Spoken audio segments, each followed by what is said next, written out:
Bonjour à toutes, bonjour à tous et bienvenue dans l'école du futur. Aujourd'hui, au programme, à quel âge se créent les stéréotypes à l'école? Tiens, bonne question.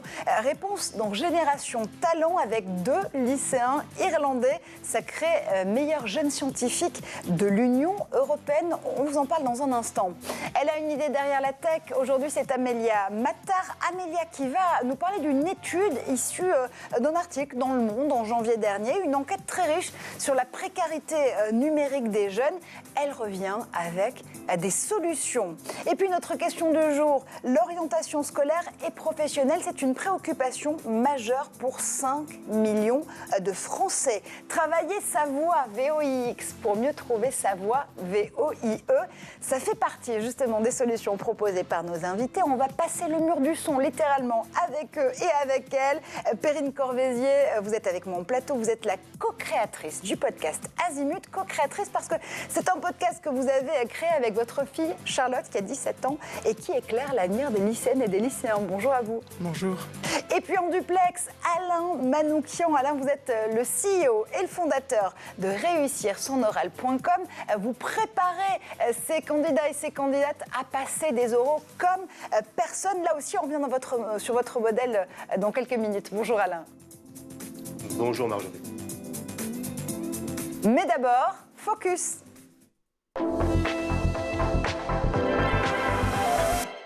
Et c'est une enquête qui a permis de mettre un âge sur la construction des biais de genre et des stéréotypes. Selon les recherches de Cormac Harris et de Alan O'Sullivan, les biais de genre apparaissent aujourd'hui chez les enfants âgés de 5 à 7 ans. Edouard Deniau revient sur les travaux de ces sociologues en herbe. Cormac Harris et Alan O'Sullivan sont 2 adolescents de Cork en Irlande. En 2020, à l'âge de 16 ans, ils remportent le prix du meilleur projet scientifique au BT Young Scientist and Technology Exhibition, mais également la somme de 7 500 € qui va avec. Ce concours scientifique est destiné à tous les élèves des écoles européennes. Créé par Tom Burke et Tony Scott, il a lieu chaque année au Royal Dublin Society depuis 1965. Cormac Harris et Alan O'Sullivan ont réalisé une enquête sur la dominance des stéréotypes de genre présents chez les enfants de 5 à 7 ans et la mise en place de moyens pour les combattre. Leur enquête leur a valu de devenir les 56e lauréats du meilleur projet scientifique. Les 2 adolescents ont voulu montrer dans leur projet à quel point les clichés rattachés au genre étaient présents, et ce, dès le plus jeune âge. Pour cela, ils ont rassemblé 376 élèves et leur ont demandé de dessiner sur une feuille de papier un ingénieur sans préciser son sexe. Les résultats de cette expérience étaient particulièrement révélateurs. 96% des garçons ont dessiné un ingénieur homme, alors que seulement 50% des filles ont dessiné une ingénieure femme. Cette enquête a donc permis de révéler que le sexisme est présent même chez les très jeunes garçons et qu'il est donc important de combattre ces stéréotypes dès l'enfance. Ces ados qui ont du talent partout dans le monde. Perrine Corvézier, vous êtes la co-créatrice du podcast Azimut avec votre fille, donc Charlotte, qui a 17 ans. C'est important d'aller chercher ces profils incroyables dans le monde entier pour inspirer aussi ces lycéens, ces lycéennes, ces collégiens, ces collégiennes. En fait, c'est important d'apporter des témoignages, de montrer qu'il y a des choses extraordinaires qui se passent et que finalement, c'est des personnes qui ont osé, qui ont déployé une certaine forme de curiosité, d'audace. Donc là, c'est assez exceptionnel ce qu'ils ont fait. Mais il y a aussi des gens tout à fait normaux qui inspirent les plus jeunes et c'est important de les mettre en relation. De l'audace, toujours de l'audace et encore de l'audace, vous allez le voir. Perrine et Alain, nos invités, ont eu l'audace justement de créer leurs médias, leur plateforme pour donner justement la voix de l'orientation. Et on y revient avec eux tout de suite. Et d'abord que vous soyez lycéen, étudiant ou en reconversion ou même parent, eh bien le sujet de l'orientation, c'est une de vos préoccupations majeures comme 5 millions de Français. Comment est-ce qu'on s'y retrouve d'abord dans cette jungle? Parler d'orientation scolaire et professionnelle, s'y former, c'est une des raisons pour laquelle vous avez co-créé votre podcast Perrine Corvézier, Azimut. Vous essayez justement de nous éclairer tout azimut, sans mauvais jeu de mots. C'est ça, exactement. En fait, on s'est retrouvés avec ma fille pour sa propre orientation dans cette jungle d'acronymes, dans ces parcours qui nous paraissaient vraiment opaques et avec ce sentiment presque d'angoisse, de peur. Et on a retrouvé cette même sensation auprès de nombreux parents qui en a parlé et puis dans des forums, etc. On a regardé ce qu'il y avait de rassurant et on n'a pas trouvé grand-chose, en tout cas rien en audio. Donc on s'est dit avec Charlotte, on va le faire. Alain Manoukian, vous avez donc monté Réussir son oral.com. Vous n'en êtes pas à votre première aventure numérique et entrepreneuriale, mais là aussi, au-delà même de l'idée de se dire qu'il y a des trucs et astuces pour bien réussir à poser sa voix, pour bien réussir justement ce grand examen de l'oralité, d'abord, il y a surtout une question d'orientation à débusquer. Oui, l'orientation est majeure, effectivement, mais peut-être pour me resituer, effectivement, ça fait 20 ans que j'ai créé des entreprises dans le coaching et j'ai senti un peu comme vous, madame, que dès 2004-2005, il n'y avait aucune approche qui permettait effectivement de le faire et j'ai commencé à accompagner, alors que je suis coach professionnel aussi, mes enfants en 2003-2004 sur tout ce qui était orientation et tout ce qui était effectivement prise de parole en public. Donc l'accroche, effectivement, c'est dans un premier temps, c'est piloter surtout son émotion, puisque la voix, en fait, n'est que le résultat de l'émotion qui se passe dans l'entretien. Et on va revenir justement avec vous en détail cette méthode réussir son oral.com, puisqu'on est à quasiment 70 jours là, des épreuves du bac à la fois de français et du baccalauréat pour les terminales. D'abord, justement, Perrine, on revient à Azimut, à ce podcast qui éclaire l'avenir des lycées et des lycéens et des lycéennes. L'idée, c'était d'apporter des réponses claires à des questions qui ne sont pas forcément toujours, justement, parce qu'il y a énormément de possibilités qui sont à la fois offertes pour ses études supérieures, pour son orientation scolaire et professionnelle. Vous n'arriviez pas à trouver les infos directement auprès des conseillers et conseillères d'orientation? Alors déjà, on ne peut pas tous avoir accès aux conseillers et aux conseillères d'orientation. Il y en a quelques-uns dans les lycées, il y en a quelques-uns qui ont des entreprises privées ou des freelances. Et puis, il y a quand même beaucoup d'autres sources de documentation. Le site Parcoursup lui-même est une bibliothèque incroyable. Il y a plein d'autres sites depuis longtemps qui existent, des blogs, des vidéos. Ce qui est compliqué, c'est dans cette question d'orientation, c'est de trouver le média qui est simple, qui est rassurant. Et c'est rarement le cas. Et c'est la voix et le podcast donc qui s'impose comme ce média, ce médium rassurant. C'était le bon format pour catalyser ces questions? Alors, moi, je suis podcasteuse depuis un certain temps et je connais le pouvoir de la voix. Il y a un élément très calmant, il y a un élément très rassurant. Et puis, on propose des formats très courts. Ce qui est intéressant, c'est que les parents et les élèves et les enfants comprennent en fait des choses peut-être différentes en écoutant, ils peuvent en parler. Et ça, c'est très important pour nous. Absolument. Il y a plus de 70 épisodes qui sont disponibles en ce moment sur la plateforme justement d'Azimut. Comment s'inscrire sur Parcoursup? Quelle spécialité choisir en première? Comment est-ce que ça se passe, justement, une première année en faculté de médecine ou en école de commerce? Vous essayez de donner vraiment ces trucs et astuces et de décrypter vraiment cet environnement, ce secteur même de l'enseignement et de l'enseignement supérieur. Et on peut même suivre votre fille, les aventures, justement, de Charlotte dans son parcours, justement, sur sa formation, son orientation d'abord scolaire et sa future orientation professionnelle. L'idée, c'était aussi de pouvoir embarquer ces lycéens, ces lycéennes et leurs parents, les prendre par la main, leur dire que voilà, ça arrive à tout le monde, même à Charlotte, même à Perrine. Exactement. En fait, quand on a lancé l'aventure avec Charlotte, vous avez compris, on n'y connaissait pas grand-chose en orientation, ni elle ni moi. Donc en fait, on s'est fait accompagner d'experts du sujet qui nous apportent du contenu, qui nous permettent d'être fiables. Ça, c'est quand même important de le préciser. Et puis ensuite, j'ai trouvé que c'était intéressant que Charlotte puisse partager sa propre expérience. Charlotte, elle n'a pas un parcours très linéaire. Elle a beaucoup réfléchi à ce qu'elle devait faire, à ce qu'elle pouvait faire. Et j'ai trouvé que c'était intéressant qu'elle puisse le partager avec ses propres mots. Donc elle est complètement libre dans le rythme de la publication des épisodes, dans ce qu'elle en dit. Et si on les écoute d'un bout à l'autre, on se rend compte qu'elle change d'avis, qu'elle évolue, qu'elle se repose des questions. Et en fait, c'est comme ça l'orientation. Et c'est important de le partager et pas avoir un espèce de rôle modèle incroyable, inaccessible. Oui, c'est vrai que, c'est un mauvais jeu de mots, hein. L'orientation, c'est un véritable parcours du combattant et d'orientation. Et on a le droit de se tromper. Et ça, c'est important aussi de le mentionner. Et vous le faites notamment dans certains épisodes d'Azimut.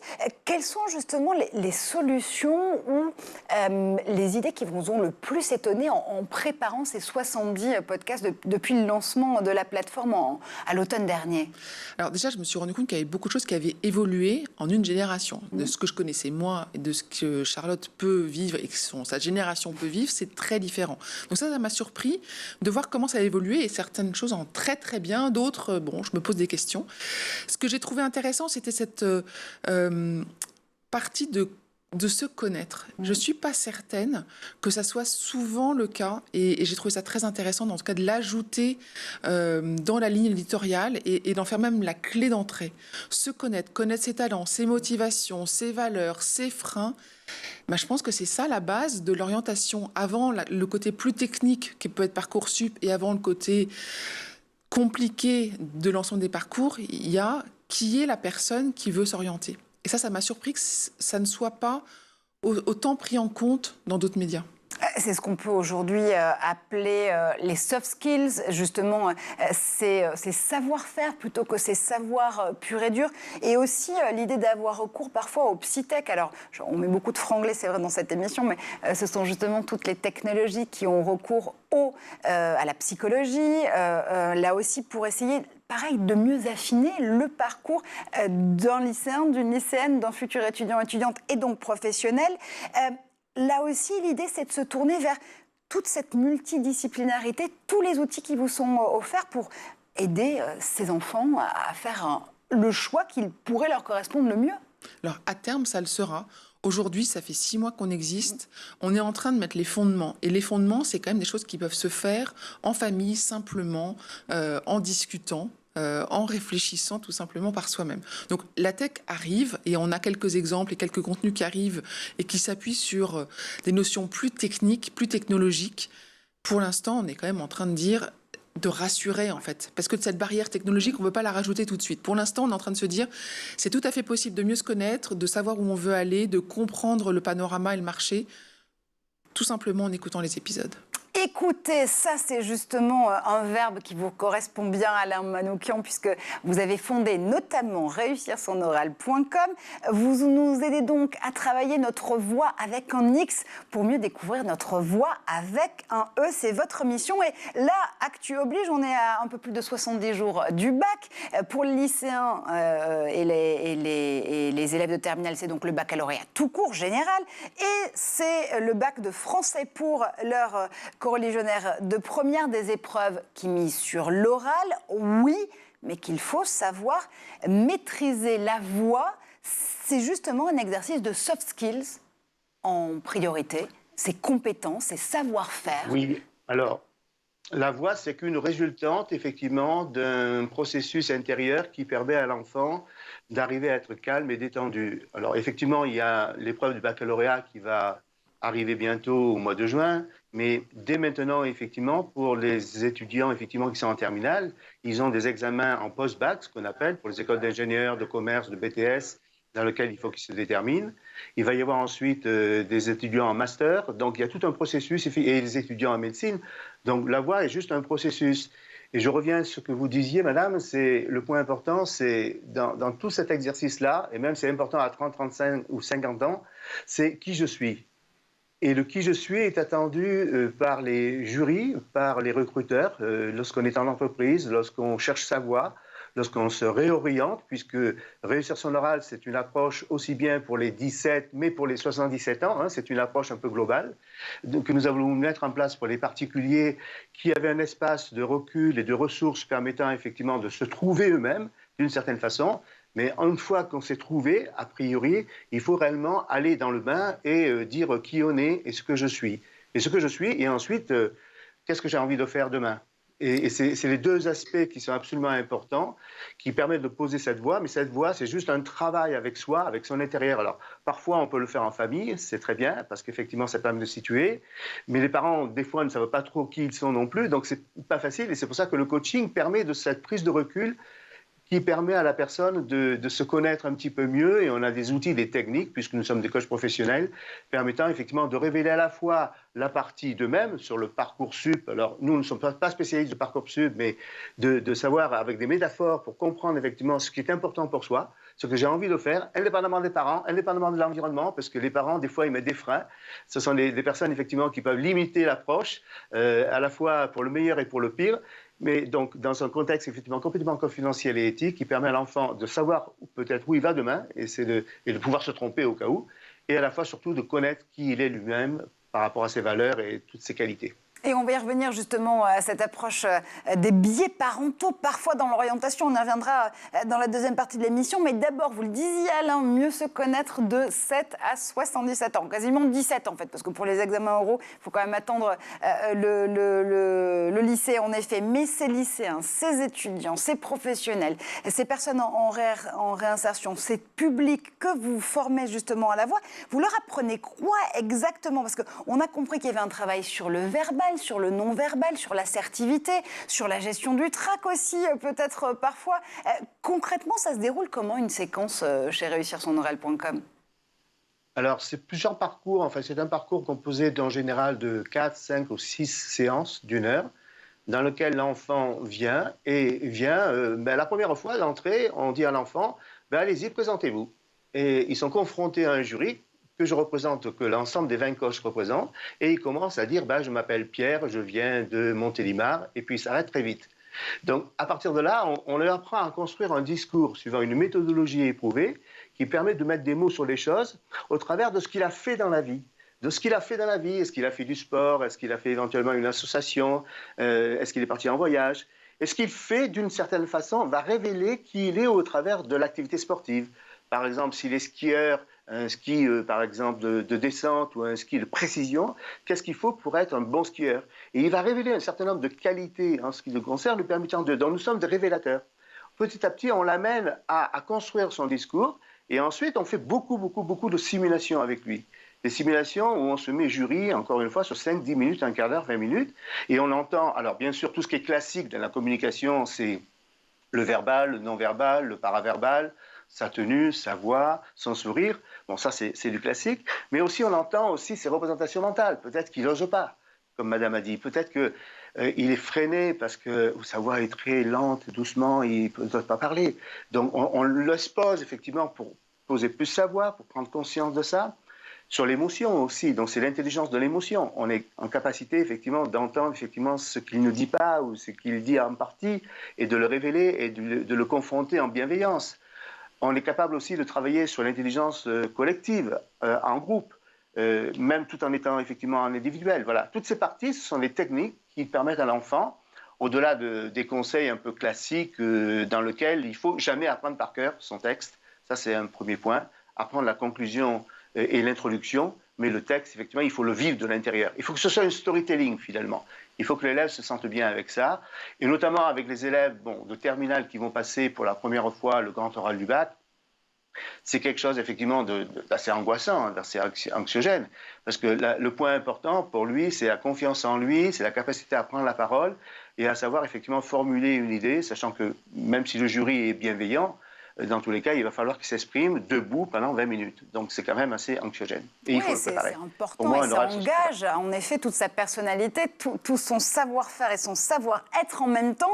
On l'a bien compris, Alain, avec vous, on met le par cœur à la poubelle. Et c'est intéressant, Perrine, parce que justement, la résonance de la voix préparée en oral, c'est un des tout derniers épisodes d'Azimut de votre podcast. Vous avez retenu quel conseil en la matière ? En fait, surtout ce que j'ai retenu, c'est qu'il faut s'entraîner. Et c'est que ce n'est pas, et du coup je trouve ça très intéressant, ce n'est pas uniquement en écoutant qu'on va devenir un cadre de l'oral, c'est en s'entraînant. Et ce que j'ai bien aimé dans cet épisode-là en particulier, c'est le côté sensation et le côté émotionnel du ressenti de sa propre voix. Souvent, on a tendance à dire « Ah, j'aime pas ma voix » ou « J'aime pas m'écouter ». Et en fait, c'est très important de s'entraîner à poser sa voix, à exprimer, à faire des variations. Et j'ai trouvé que c'était un épisode parmi d'autres, très pratique, très utile, et surtout le début d'un nouveau chemin pour les élèves. Non, on ne s'entend jamais comme on parle, c'est vrai, hein, c'est un des exercices notamment très, très importants en radio, mais pas que pour ces oraux, là aussi, savoir se réécouter pour mieux réadapter le rythme de sa voix, la façon dont on va pouvoir aussi la poser pour pouvoir ménager des effets, mais pour pouvoir aussi révéler sa personnalité. On revient justement à ces épisodes très pragmatiques, là aussi, d'Azimut dans un instant. On revient aux méthodes d'Alain Manoukian et de Réussir son oral. Mais d'abord, on fait un tour du côté de la planète tech. Quelles sont les vidéos que Cheryl Jessica Issenga a sélectionnées pour nous? On regarde son zap.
Retour sur le plateau de l'École du Futur, toujours en compagnie de Perrine Corvézier. Vous êtes la co-créatrice du podcast Azimut, et Alain Manoukian, CEO et fondateur de RéussirSonOral.com, qui nous attend en duplex. Avant de reprendre justement cette question du jour, comprendre le pouvoir de la voix pour mieux pouvoir s'orienter tout simplement dans son parcours scolaire ou dans son futur métier, eh bien on fait un tour du côté de chez Amélia Mattar parce qu'elle a une idée derrière la tech.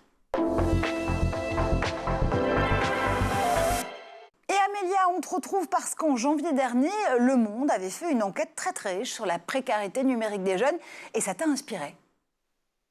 Oui, absolument, Marjorie. Effectivement, Arthur Bama, Louis Pasquier-Avy et Théo Huard sont les lauréats du concours de journalisme de données organisé par Le Monde, le Centre de formation des journalistes, le CFJ, et l'INSEE à l'occasion du 75e anniversaire de ce dernier. Alors, ce concours proposait aux étudiants du CFJ de travailler sur le thème « Inégalité en France, au-delà des évidences ». Et ces 3 jeunes lauréats ont réalisé un projet sur les jeunes Français connectés, mais victimes de l'exclusion numérique. Et vous allez voir, les chiffres sont très étonnants. Alors, je ne sais pas si vous le saviez, mais les 15-29 ans sont la catégorie d'âge de la population la plus équipée en smartphone, selon une étude de l'Institut national de la statistique et des études économiques, donc l'INSEE, publiée le 24 janvier. Et d'après vous, Marjorie, quelle est la part de jeunes gens qui ne possèdent pas de smartphone ? Alors, j'imagine que c'est le moins possible. Je ne saurais pas comment réussir à faire un rapprochement, mais moins d'un jeune sur 100, allez, on va tenter. Eh bien, pile la bonne réponse, effectivement. Moins d'un jeune sur 100 ne possède pas de smartphone, donc autant dire que quasiment tous en possèdent un. Mais ce que ne dit pas ce taux d'équipement incroyable, c'est que l'équipement ne fait pas l'usage. L'enquête rapporte par exemple les propos de Samba, jeune cuisinier de 20 ans, qui nous dit « Je suis restée 6 mois sans allocation car je ne comprenais pas le site de la CAF, la Caisse d'allocation familiale. J'ai dû demander de l'aide à un ami. Sans ça, je n'aurais rien reçu. Alors, on pourrait penser que Samba est une exception. Pas du tout. Les 15-29 ans sont 29,2% à se considérer peu ou pas compétents en matière d'administration numérique, nous apprend l'ARCEP. Alors, ce petit graphique nous le montre bien. Certes, les jeunes sont plus compétents que le reste de la population sur certains supports ou environnements, mais pas tous et pas à des niveaux si marqués que ça. Et étonnamment, comme le montre cet autre graphique, les jeunes sont les plus consommateurs de numérique, mais sont aussi ceux qui utilisent le moins le site des institutions, alors que c'est un passage obligé aujourd'hui pour les impôts, la santé, pour des tas de procédures. Les sites des administrations sont incontournables. Alors, ces jeunes essuient aussi d'autres lacunes considérables dans les 4 compétences clés identifiées par l'Institut national de la statistique. Alors, des compétences sur l'information, la communication, les logiciels ou la résolution de problèmes. Or, on sait que ces compétences se retrouvent dans nombre de métiers et ces lacunes nuisent donc à leur employabilité. Près de 32 157 offres disponibles sur le site de Pôle emploi ont été analysées entre le 23 et le 27 novembre 2021.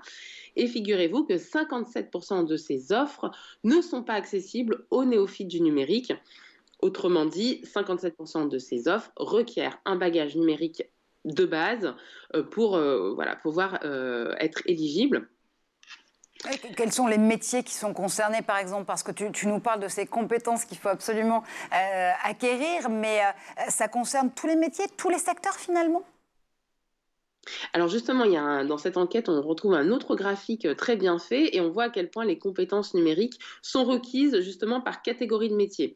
Alors évidemment, en achat et comptabilité, par exemple, c'est une exigence absolue, moins dans les espaces verts, même si on voit qu'il y en a un petit peu. Et finalement, on voit que très peu de métiers ne nécessitent pas un minimum de compétences numériques. Aujourd'hui, tous les secteurs d'activité sont quasiment concernés. Et est-ce qu'on a une idée d'ailleurs de ce qui se fait? Comment est-ce que justement on va chercher ces compétences numériques? Oui, alors ce que nous raconte cette enquête, c'est qu'effectivement, il y a un classement européen de l'électronisme et la France n'est que la 13e, loin derrière la Croatie qui occupe la première place, ou de l'Islande et les Pays-Bas, ou encore la Norvège qui arrive juste après. Et les derniers de la classe sont la Roumanie et la Bulgarie. Et en parlant de classe, l'article se conclut sur l'importance fondamentale que joue l'école sur ces sujets et dès les premières années. Une conclusion qu'on ne peut évidemment que saluer sur ce plateau. Et je vous invite vraiment à retrouver l'intégralité de l'enquête qui est absolument passionnante sur le site dumonde.fr. Oui, absolument, ce comparatif international très intéressant, tu as raison de le souligner, Amélia, sur ces compétences ou cette absence justement de compétences à l'acculturation numérique des jeunes de ces 15-29 ans. Perrine, c'est pas parce qu'on a un smartphone dans la main que forcément on sait où aller chercher l'information, comment aussi l'utiliser. Il y a ce paradoxe absolu entre son non-acculturation numérique avec l'usage lui-même. En fait, j'ai observé beaucoup de jeunes récemment, justement, sur leur manière de se renseigner sur l'orientation en particulier. Et c'était amusant de les voir zapper. C'est-à-dire qu'ils se disent, tiens, je vais aller voir sur YouTube une vidéo d'un témoin. Et puis tout d'un coup, ils se retrouvent en train de regarder un humoriste et puis de regarder une autre vidéo d'un influenceur. Et on leur dit, mais t'étais pas en train de te renseigner sur le métier de médecin? Bah, pas du tout. En fait, on se rend compte qu'ils zappent. Et en fait, cette notion d'aller chercher, de se renseigner, de structurer leurs recherches, c'est pas quelque chose d'acquis. Voilà, il faut la développer, les aider. Ça veut dire qu'il faudra peut-être mettre au point une méthodologie aussi, dis donc, de la recherche numérique, Amélia, pour une prochaine chronique. Oui, bonne idée, je prends note. Merci infiniment, Amélia. On te laisse repartir vers tes activités. Merci pour cette idée derrière la tech. Nous, ici, en plateau, avec Perrine Corvézier, puis en duplex aussi, avec Alain Manoukian, on continue à descendre notre discussion du jour. Comment trouver des infos pour mieux s'orienter, mais comment aussi miser sur des qualités intrinsèques comme celle de la voix? On en parle.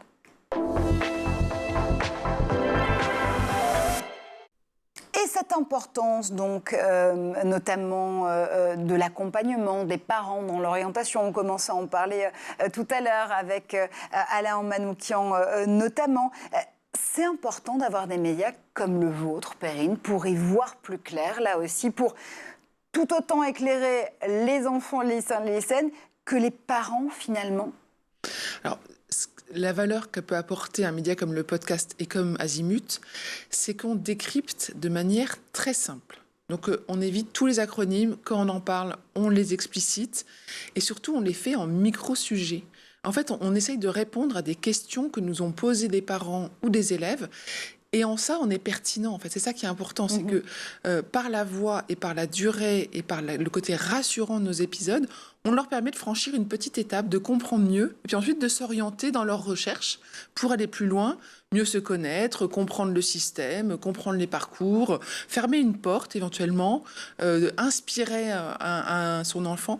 Et ce côté multigénérationnel, il est hyper intéressant parce qu'en fait, on a plein de témoignages de mamans qui nous disent « Moi, quand je cuisine, j'écoute Azimut, mes enfants pendant ce temps-là mettent la table et puis on en discute ». On discute de l'épisode qu'on vient de passer en disant « T'as vu, tiens, tu te rendais compte qu'en fait, en médecine, avant tout, on apprend à se connaître et à connaître sa méthode de travail. » Et bien, on en discute, voilà. Et c'est important, cet aspect justement driver de discussion en famille, en effet. Mais quand ils viennent vous voir, ou quand ils viennent écouter Azimut, quand vous leur avez aussi posé la question de savoir ce qu'ils voulaient écouter, tout simplement, ils viennent avec quoi? Des besoins de solutions immédiates, là, maintenant, tout de suite. J'ai des choix d'orientation à faire, il faut que je remplisse Parcoursup d'ici la fin de cette semaine. OK, comment est-ce que je le fais? Ou est-ce que c'est une réflexion de plus long terme pour essayer de mieux ancrer ce réflexe de l'accès à l'information, à l'orientation, au parcours? Il y a à la fois du côté consommer tout de suite et à la fois du côté plus réflexion de long terme? Tout à fait. En fait, on couvre de, je dirais, la fin du collège au début des études supérieures, parce qu'on va jusqu'à la réorientation, parce qu'on a le droit de se tromper, parce que les parcours ne sont pas linéaires. Mais on a aussi des élèves et des parents qui viennent nous voir en disant « Je sens qu'on va me demander de faire des choix et il faut que je m'y prépare. » Et comment est-ce que je m'y prépare? Donc, les choix de spécialité, les choix de bac, un bac techno, un bac général, qu'est-ce qu'on laisse tomber ensuite comme spécialité, qu'est-ce qu'on choisit, qu'est-ce qu'on met comme vœu. Et en fait, il y en a qui arrivent avec juste la perspective de se comprendre, de se connaître et de trouver leur voie, et d'autres qui arrivent en disant « Mon objectif très précis, c'est cette école, cette formation, et comment est-ce que je vais faire pour y arriver ? Qu'est-ce qu'il faut que je ne loupe pas au passage ?» Donc on a quand même toujours un côté pragmatique, on n'est pas là pour éclairer sur la situation du marché, mais quand même de se dire, voilà, comment est-ce que l'auditeur, que ce soit le parent ou l'enfant, va comprendre et ça va lui être utile dans son cheminement intellectuel et puis dans son cheminement hyper pratique. Là, en ce moment, clairement, nos épisodes sur Parcoursup sont scrutés à la loupe, réécoutés. On voit bien que les parents, les élèves les réécoutent parce que c'est un sujet qui va devenir très, très pressant et très utile. Oui, Alain, vous assistez à cette discussion avec nous, évidemment, et avec Perrine. Là aussi, quand des candidats, des candidates aux oraux et à ce type d'examen viennent vous voir, ils cherchent quoi avec vous? La solution miracle dans l'immédiat? Comment est-ce que je peux réussir à bien passer cet oral? Ou votre job, c'est aussi de leur faire prendre conscience qu'il faut s'y préparer progressivement? Oui, puisque en général, un examen comporte toujours un écrit en France, dans la majorité des cas, y compris lors du bac, puisque effectivement, il y a une partie écrite. Et l'oral, on a tendance des fois à penser que c'est auxiliaire, qu'on parle bien, donc a priori ça va bien le faire et ça va se passer comme une formalité. Et non, l'oral se prépare comme un sportif de haut niveau, il faut le préparer, comme Perrine a dit, il faut absolument pouvoir le répéter, le répéter, le répéter, et faire prendre conscience à l'enfant que c'est pas aussi évident que ça. Donc ils arrivent effectivement avec a priori soit une appréhension très forte parce qu'ils sont dans l'anxiété, voire l'angoisse éventuellement de faire ça, soit des fois un peu surconfiants. C'est-à-dire que je viens parce que mon papa et ma maman, mon père, ma mère m'a dit effectivement de faire ça. Mais dans tous les cas, on les remet dans la situation et dans le bain et on les confronte effectivement avec un jury, puisque nous sommes tous jurys de grandes écoles en général. On a tous passé effectivement des concours aussi et on a tous été recruteurs et managers. Donc on sait parfaitement effectivement les choses et on vient les confronter sur des points effectivement sur lesquels il y a des axes d'amélioration. Donc avec la répétition, régulièrement, leur permettent effectivement de s'améliorer et ils viennent chercher non pas la solution miracle, mais l'amélioration continue, à tel point qu'à la fin d'un parcours en général de 5 séances, 90% des étudiants qui sont chez nous, que ce soit, alors le grand oral c'est tout à fait nouveau, mais que ce soit en post-bac ou en école de médecine, de manager ou d'ingénieur, réussissent. Alors, notamment par rapport à l'école de médecine, il y a un point très important, parce que l'école de médecine, c'était l'année dernière, c'est les enfants qui sont très focalisés sur l'écrit, qui sont en général très matheux, qui sont focalisés là-dessus, et ils découvrent l'oral avec une forme aussi d'anxiété. L'année dernière, il y a eu plusieurs cas notamment qui ont été signalés, où les personnes ont eu quasiment 16 sur 20 à l'écrit, et se sont retrouvées sans aucune préparation à 11 sur 20 à l'oral. 11 sur 20, ça veut dire que vous perdez des places effectivement dans le classement, et là où vous pouvez être faire en médecine, vous pouvez pratiquement plus rien faire, quoi. Vous risquez de perdre effectivement. Donc l'oral est effectivement excessivement important. Et c'est un bon point a priori que le grand oral se soit mis, puisqu'effectivement en France, effectivement, on a souvent des handicapés de la communication, et la communication c'est tout, c'est le management, c'est la parole, c'est l'écoute comme Perrine a dit, c'est la capacité à entendre des choses différentes, tout est fait sur communication, donc il faut absolument pouvoir le développer.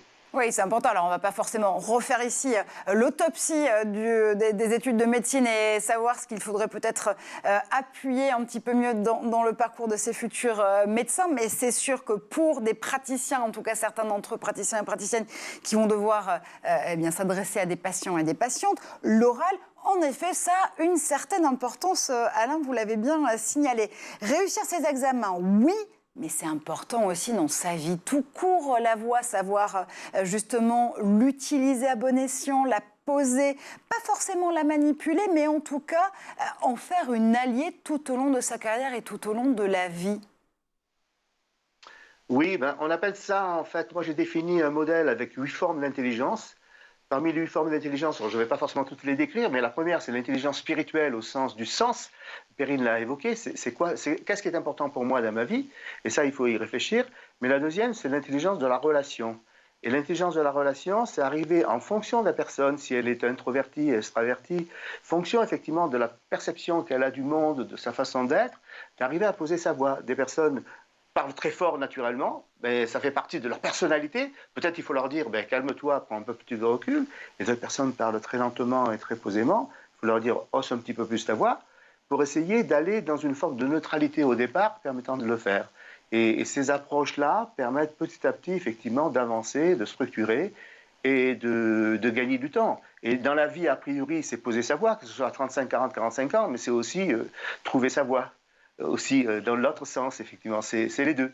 Et on voit aujourd'hui avec la grande démission aux États-Unis qui arrive, c'est le phénoméno qui arrive en France aujourd'hui, où pas mal de personnes ne sont pas retournées travailler. On voit aujourd'hui des personnes qui ont 40, 45, 50 ans, j'en ai accompagné plusieurs centaines, effectivement, qui décident de changer de modèle de vie, de partir de Paris à la province ou de changer de modèle, de s'installer à leur compte.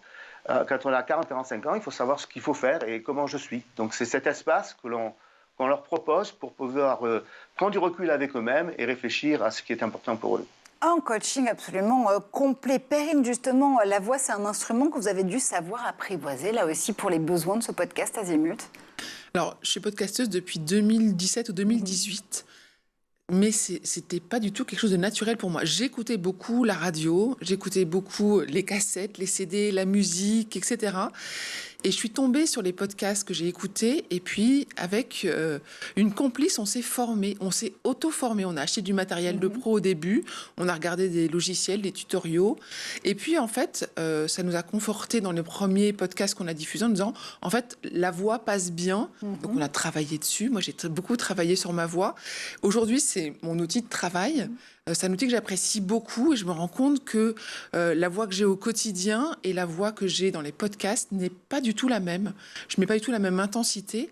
Et en fait, je me rends compte que je le fais avec une forme de générosité, de bienveillance pour l'auditeur. Donc, il y a une intention, probablement, qui fait que ma voix est dite souvent agréable à écouter. L'habit ne fait pas le moine, mais l'intention fait peut-être la voix, figurez-vous.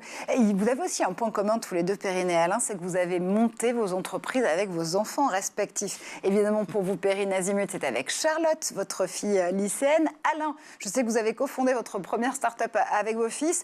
L'entrepreneuriat en famille, c'est un long fleuve tranquille, Alain ? Disons que c'est bien, mais compliqué. C'est bien compliqué, puisqu'effectivement, j'avais mis mes deux fils en 2015, qui avaient 22 et 24 ans, 25 ans à l'époque, qui étaient présidents et coprésidents. Moi-même, je m'étais mis une forme de sage en recul pour faire ça. Cela dit, j'étais effectivement présent à 90% sur la société. C'est compliqué parce que c'est pas un conflit de génération, mais on a des perceptions différentes. Moi, j'étais dirigeant dans les entreprises, dans les grands groupes auparavant. Donc, j'étais plus ou moins sachant. À la fois, je suis coach, donc j'essaie de prendre du recul. Donc, c'est compliqué d'affiner lorsqu'on est parti à 3 réellement, hein, c'est vraiment l'histoire à 3, on est passé après à 100 personnes, c'est d'arriver à confronter des points de vue différents, dans des mondes différents, d'arriver à, ne serait-ce que pour moi, à laisser l'espace aux enfants et que en fait, leur idée soit peut-être la même. Et à un moment donné, je me suis dit, mais on va dans le mur. Mais heureusement qu'on n'y est pas allé, parce qu'effectivement, c'est eux qui avaient raison. Donc c'est arrivé à se retrouver, et en plus, on a des personnalités différentes. Personnalité au niveau Jung, au niveau Marston, enfin tous les outils de personnalité et de comportement que l'on a. Et suivant les personnes extraverties et introverties, pensée, sentiment, sensation, pensée, enfin, il y a des notions effectivement qui sont différentes et qui se retrouvent vraiment à ce côté. Sans compter que j'étais le papa, mais dans l'entreprise, je suis Alain. Donc là aussi, c'est une forme de répartition effectivement des rôles qui est assez intéressant à faire. Et des fois, ça clashait. Voilà, il faut arriver à bien s'entendre et laisser. Si vous avez vu un peu la série L'Agence, c'est un petit peu ça. C'est arriver effectivement à faire une histoire de famille, c'est absolument fabuleux parce qu'on a tout réalisé ensemble et on a super bien réussi a priori avec Move One, qui est le premier acteur aujourd'hui européen sur le marché du coaching que nous avons d'ailleurs revendu à CoachHub.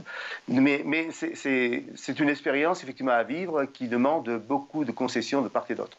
Je vous vois bien dans un prochain épisode d'une série documentaire justement sur l'entrepreneuriat en famille, sur une plateforme de streaming. Tiens, Alain. Perrine, je vous retourne la question parce que là aussi, vous avez lancé Azimut avec Charlotte, avec votre fille. On se retrouve dans la position de quoi à ce moment-là? Parce que le business model d'Azimut est en train de se développer. De conseils éclairés mère-fille, ou parfois, comme Alain, par exemple, vous êtes laissé surprendre par les idées que Charlotte pouvait avoir et renverser complètement la table en matière même de questions stratégiques que vous aviez pour le développement de cette plateforme. Alors, Charlotte, elle est quand même en terminale, elle est en train de vivre sa propre orientation, donc on ne peut pas dire qu'elle soit à mi-temps ou à plein temps, en tous les cas, sur le sujet. Par contre, moi, je trouvais ça très intéressant de partager avec elle la création, de passer d'un projet à une entreprise et de réfléchir avec elle et de l'impliquer dans les différentes phases du projet de l'entreprise.